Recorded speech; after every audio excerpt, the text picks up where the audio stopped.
உள்ளது உள்ளபடி நிகழ்ச்சியை வழங்குவதற்காக ஹேமா ராகேஷ். இன்றைய உள்ளது உள்ளபடி நிகழ்ச்சியில் வருகின்ற 25ஆம் தேதி தமிழக பட்ஜெட் தாக்கல் செய்யப்பட இருக்கிறது. தமிழகத்தை பொறுத்தவரை பல துறைகளில் இருக்கக்கூடிய மக்களுக்கு இந்த பட்ஜெட் மீதான எதிர்பார்ப்பு என்பது அதிகரித்திருக்கிறது. ஆக இன்று கல்வி, சுகாதாரம் மற்றும் விவசாயம் இந்த 3 துறைகளிலும் இருக்கக்கூடிய எதிர்பார்ப்புகள் என்ன, இந்த பட்ஜெட்டில் அவர்கள் எதிர்பார்க்கக்கூடிய விஷயங்கள், ஏற்கனவே கடந்த பட்ஜெட்டில் பல்வேறு திட்டங்கள் அறிவிக்கப்பட்டிருக்கிறது. அந்த திட்டங்கள் எல்லாம் இப்பொழுது எந்த நிலையில் இருக்கிறது, கடந்த பட்ஜெட்டில் ஒதுக்கப்பட்ட திட்டங்களில் அந்த நிதியெல்லாம் முழுமையாக செயல்படுத்தப்பட்டிருக்கிறதா, இந்த பட்ஜெட்டில் அவர்களுடைய எதிர்பார்ப்புகள் எப்படி இருக்கிறது, என்னென்ன புதிய திட்டங்கள் செயல்படுத்தப்பட வேண்டும், எந்தெந்த திட்டத்திற்கு எவ்வளவு நிதி ஒதுக்கப்பட வேண்டும் என்பது குறித்த பல்வேறு கருத்துக்களை அந்த துறை சார்ந்த வல்லுநர்கள் பதிவு செய்ய இருக்கிறார்கள். முன்னதாக கடந்த பட்ஜெட்டில் கல்வி, விவசாயம் மற்றும் சுகாதாரத்துறைக்கு என்னென்ன திட்டங்களுக்கு எவ்வளவு நிதி ஒதுக்கப்பட்டது என்பது குறித்த அடிப்படை விவரங்களை பார்க்கலாம். தமிழக பட்ஜெட் 2014-2015 ஆண்டு கல்விக்காக நிதி ஒதுக்கீடு என்று பார்த்தால் மொத்தமாக 17,731.71 கோடி ரூபாய் நிதி ஒதுக்கீடு செய்யப்பட்டிருக்கிறது. அதில் பள்ளி கட்டுமான மேம்பாடு என்று பார்க்கும்பொழுது நபார்ட் திட்டத்தின் கீழ் 250 கோடி ரூபாய் ஒதுக்கப்பட்டிருக்கிறது. பல்வேறு கட்டுமான பணிகள் இந்த திட்டத்தின் கீழ் நடைபெற்றிருக்கின்றன. சர்வ சிக்ஷா அபியான் SSA திட்டத்திற்காக 700 கோடி ரூபாய் நிதி ஒதுக்கப்பட்டிருக்கிறது.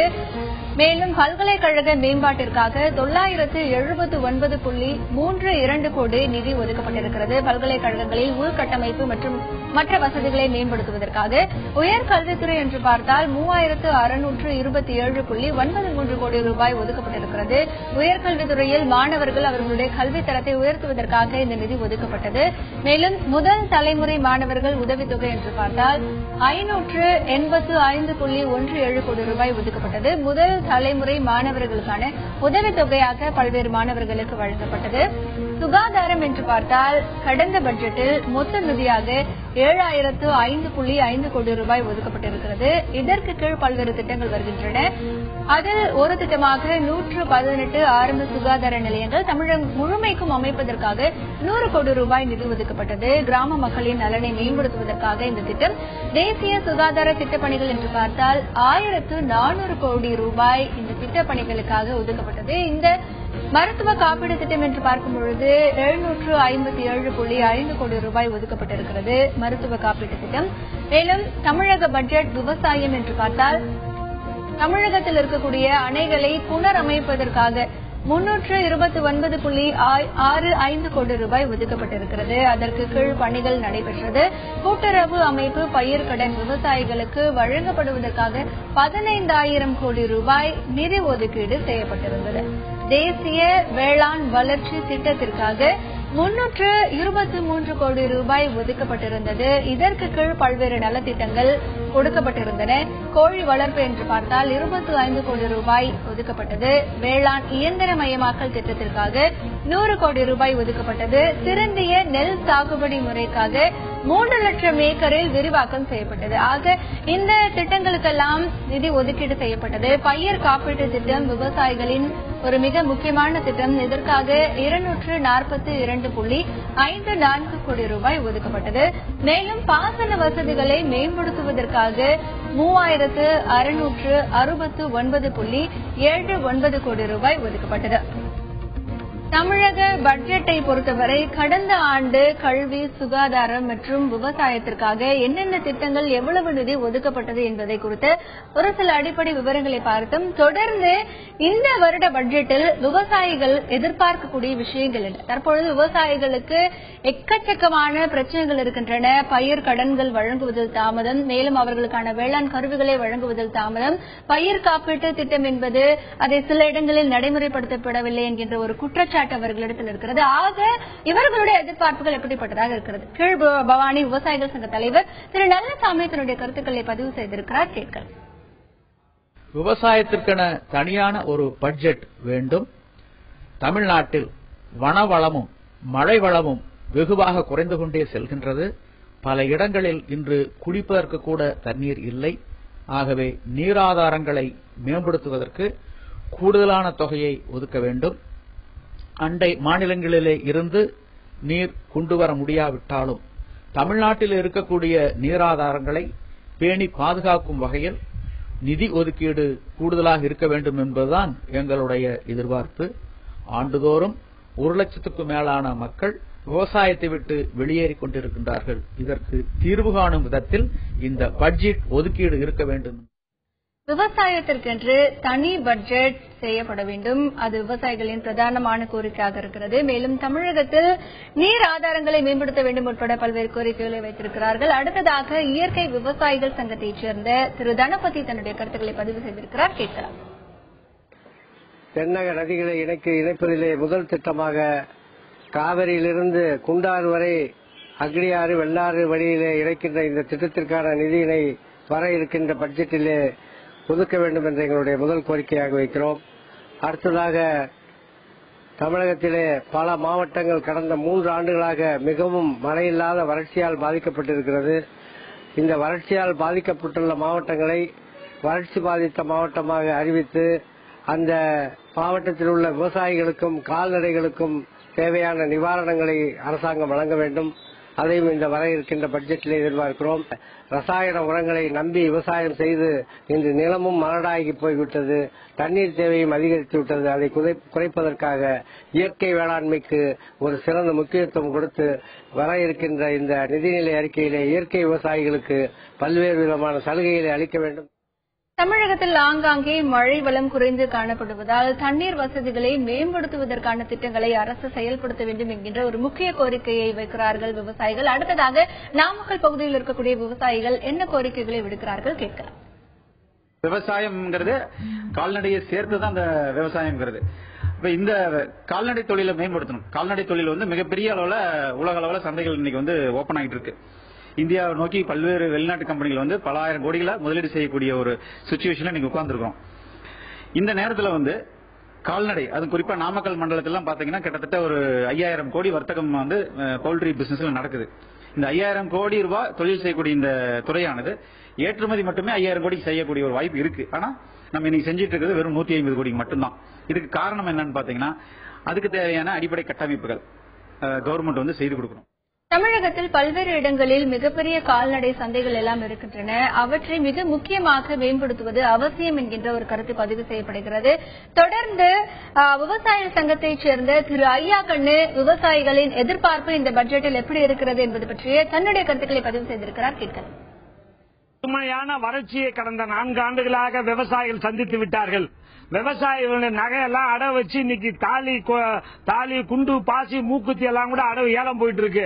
இந்த காலகட்டத்தில் விவசாயியால திரும்பி கடனை அடைக்க முடியாத சூழ்நிலை தமிழக அரசு இந்த நிதிநிலை அறிக்கையில அனைத்து விவசாயிகள் வாங்கிய அனைத்து கடனையும் தள்ளுபடி செய்ய வேண்டும். விவசாயிகளை அழைத்து விவசாயிகளுக்காக ஒரு ஆலோசனை கூட்டம் எடுத்து பட்ஜெட் போடணும். அதுதான் மற்ற எல்லாத்தையும் அழைச்சு பேசுறாங்க. ஆனா விவசாயியை கண்டுக்கவே இல்ல. தமிழக முதலமைச்சர் மாண்புமிகு பன்னீர்செல்வம் ஆவது விவசாயிகளை அழைத்து எங்களுடைய கடன் எல்லாம் தள்ளுபடி பண்ணணும், எங்களுக்கு லாபகரமான விலை கிடைக்க ஏற்பாடு பண்ணணும், எங்கள் தமிழகத்தை வறட்சி மாநிலமா அறிவிக்கணும். அறிவிக்கலை என்றால் நாங்க 25ஆம் தேதி பட்ஜெட்டுக்கு போய் 27ஆம் தேதி சென்னையிலே முதலமைச்சரை முற்றுகையிட்டு போராட்டம் நடத்துவோம். எங்களை துப்பாக்கி சூடு நடத்தினாலும் அங்க நான் சாவறதுக்கு ரெடியா இருக்குன்னு தெரிவித்துள்ளேன். விவசாயிகளுக்கென்று மிக பிரதானமான கோரிக்கைகள் இருக்கின்றன. அவற்றை நிறைவேற்றும் விதமாக இந்த பட்ஜெட்டில் பல்வேறு சிறப்பு திட்டங்களை விவசாயிகளுக்கு அறிவிக்க வேண்டும் என்கின்ற ஒரு எதிர்பார்ப்பு அவர்களிடத்தில் இருக்கிறது. தொடர்ந்து விக்கிரவாண்டி பகுதியைச் சேர்ந்த மார்க்சிஸ்ட் கட்சியின் எம்எல்ஏ திரு ராமமூர்த்தி நம்முடைய கருத்துக்களை பதிவு செய்திருக்கிறார். கேட்கலாம். 57,000 பேர் மின் இணைப்புக்கு மனு செய்திருக்கிறார்கள். 10,000 பேர் சீனியாரிட்டி பட்டியலில் இருக்கிறார்கள். அவர்களுக்கு மின் இணைப்பு கிடைக்கவில்லை. அது கிடைப்பதற்கான ஏற்பாடு செய்ய வேண்டும். அடுத்து நந்தன்கால் கால்வாய் திட்டம் மூலம் கிட்டத்தட்ட 120 கிராமங்கள் பயனடைய வேண்டிய ஒரு திட்டம். இதுவரை அது முழுமை பெறவில்லை. எனவே அதற்காக ரூபாய் 250 கோடி உடனடியாக இந்த பட்ஜெட்டிலே ஒதுக்க வேண்டும் என்று நாங்கள் எதிர்பார்க்கிறோம். அதுவல்லாமல் இரவை பாசனத்தை நம்பியிருக்கிற ஒரு மாவட்டம், ஆற்று பாசன பகுதியிலேயும் கூட மணல் கொள்ளை அதிகமாக நடக்கிற காரணத்தால் ஆற்றிலே நீர் வரத்து குறைந்து ஊற்றும் குறைந்து ஒரு மிகப்பெரிய வறட்சியை நோக்கி இந்த மாவட்டம் தள்ளப்பட்டிருக்கிறது. எனவே மணல் கொள்ளையும் உடனடியாக தடுத்து நிறுத்தப்பட்டு ஆற்று பாசனத்துக்கான ஏற்பாடும் செய்ய வேண்டும் என்று நான் கேட்கிறேன். கரும்புக்கான விலை பாக்கி கடந்த 2 ஆண்டுகளாக நிலுவையில் நிற்கிறது. இந்த ஆண்டு அறிவித்த விலை கூட போதுமானதாக இல்லை என்று கரும்பு விவசாயிகள் மத்தியிலே ஒரு கடுமையான அதிருப்தி நிலவுகிறது. எனவே கடந்த ஆண்டு பாக்கியம் இந்த ஆண்டு ரூபாய் 4000 விலை என்பதை அறிவிக்க வேண்டும் என்று.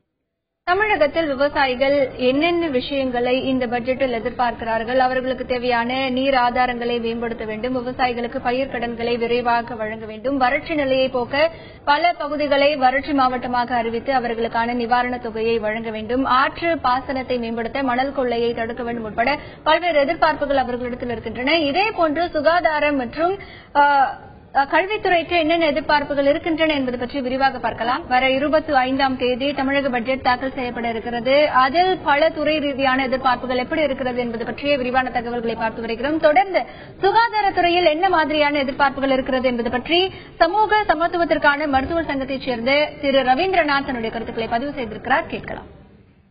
சென்னை ஓமந்தூரார் வளாகத்தில் இருக்கக்கூடிய அந்த உயர் சிறப்பு மருத்துவ மையத்தில் ஏழை நோயாளிகளுக்கு முற்றிலும் இலவசமாக சிகிச்சை வழங்கக்கூடிய நிலையை தமிழக அரசு உருவாக்க வேண்டும்.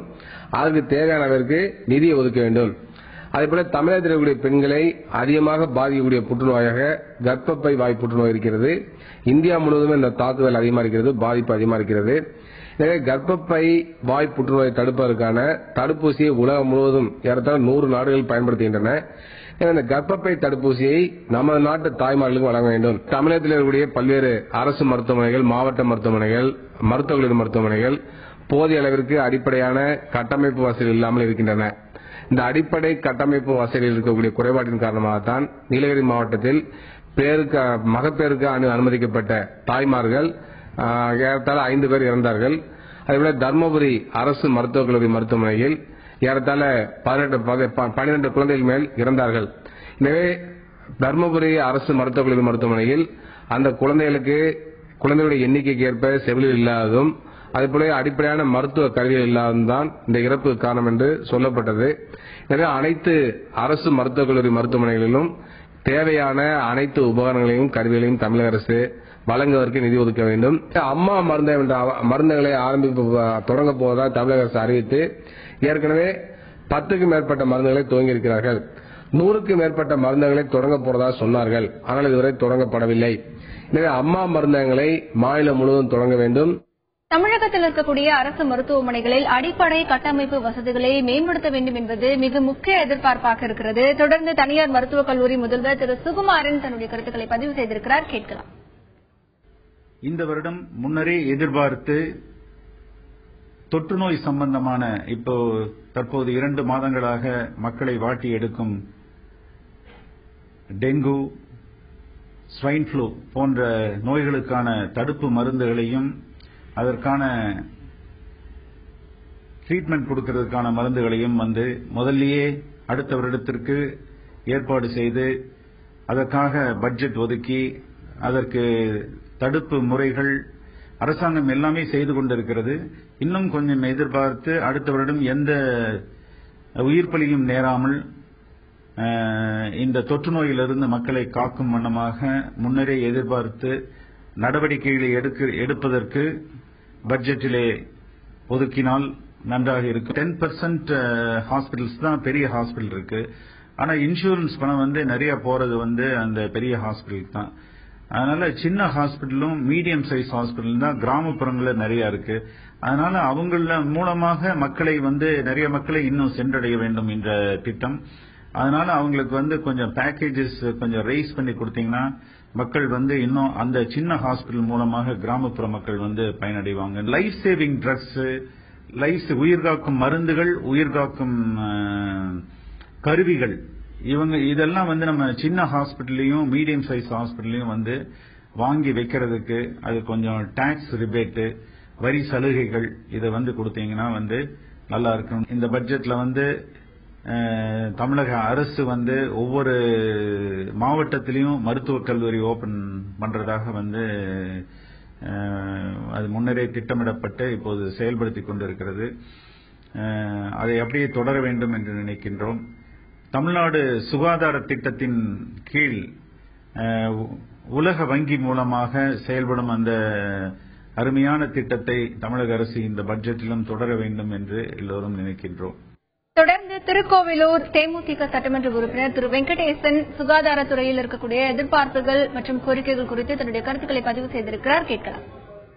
நெடுஞ்சாலை அதிக தூரம் உள்ள மாவட்டம் இந்த மாவட்டம். ஏறக்குறைய 130-140 கிலோமீட்டர் இந்த மாவட்டத்திற்குள்ளே தேசிய நெடுஞ்சாலை வருகிறது.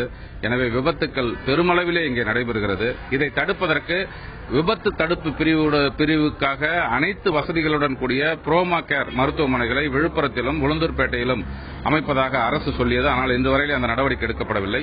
வர இருக்கும் பட்ஜெட்டில் சுகாதாரத்துறையினரின் எதிர்பார்ப்புகள் எப்படிப்பட்டதாக இருக்கிறது என்பது பற்றிய விரிவான தகவல்களை பார்த்தோம். அடுத்ததாக கல்வித்துறையில் இருக்கக்கூடிய எதிர்பார்ப்புகள், தொடர்ந்து கல்வித்துறையில் இருக்கக்கூடிய எதிர்பார்ப்புகள் என்ன? கல்வியாளர் கார்த்திக் குமார் தன்னுடைய கருத்துக்களை பதிவு செய்திருக்கிறார், கேட்கலாம். இப்போ யுனெஸ்கோல பாத்தீங்கன்னாக்கா நமக்கு எஜுகேஷன் பர்பஸே மெயின் பர்பஸ் என்னன்னு பாத்தீங்கன்னா learning to know, learning to do, learning to live together and learning to be. இந்த 4 கான்செப்ட் சேர்ந்தது தான் சார் எஜுகேஷன். இந்த எஜுகேஷன்ல எப்போ ஒரு பாடத்திட்டம் மாத்திரம் இல்லாம அதோட நற்பண்புகளும் சேர்ந்து வந்தாதான் இந்த learning to live together, learning to do, learning to பியும் வரும் சார். அப்போ நமக்கு இருக்கிற இப்ப எஜுகேஷன் சிஸ்டத்துல நல்ல பண்புகளை இணைக்கக்கூடிய அந்த பாடத்திட்டத்தோடு பண்புகளையும் இணைத்து சொல்லக்கூடிய அளவுக்கு பாத்தீங்கன்னாக்கா பட்ஜெட் அந்த அளவுக்கு அதுக்கு ஃபண்டோ இம்பார்ட்டன்ஸோ காட்டுறது இல்லை இப்போதைக்கு.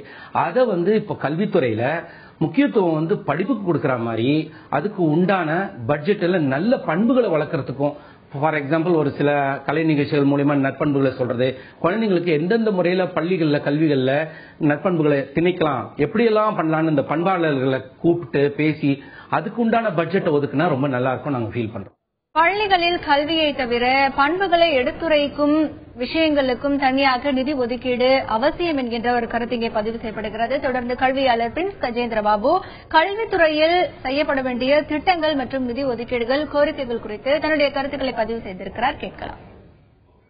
சமீபத்தில் நாடாளுமன்றத்தில் மலைவாழ் மக்களுக்கான அவர்களுடைய கல்வி குறித்த ஆய்வு செய்த அந்த நிலைக்குழு ஒரு அறிக்கையை சமர்ப்பித்திருந்தது. அந்த அறிக்கையில் பொதுவான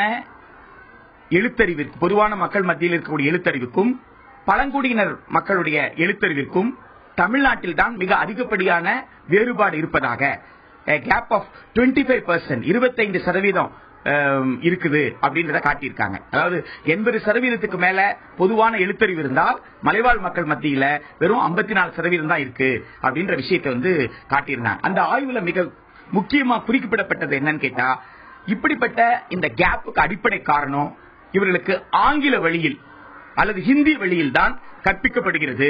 அதனால் இந்த மாணவர்களால் எதையுமே புரிந்து கொள்ள முடியவில்லை, அவர்களுக்கு ஆர்வம் இல்லாமல் அவர்கள் பள்ளியை விட்டு வெளியேறி விடுகிறார்கள். எனவே இவர்களுக்கு மலைவாழ் மக்களுடைய பழங்குடி மக்களுடைய தாய்மொழியில் பாட புத்தகங்களை உருவாக்கி கற்றுத்தர வேண்டும் என்று சமீபத்தில் ஒரு வாரத்திற்கு முன்னாடி சமர்ப்பிக்கப்பட்ட ஆய்வறிக்கையில கூறப்பட்ட விவரம். ஆனால் தமிழ்நாட்டில் என்ன பண்ணிருக்காங்க கேட்டீங்கன்னா, அரசு பள்ளியில மாணவருடைய எண்ணிக்கையை கூட்டுவதாக சொல்லி ஆங்கில வழி பிரிவை தொடங்கியிருக்கிறார்கள்.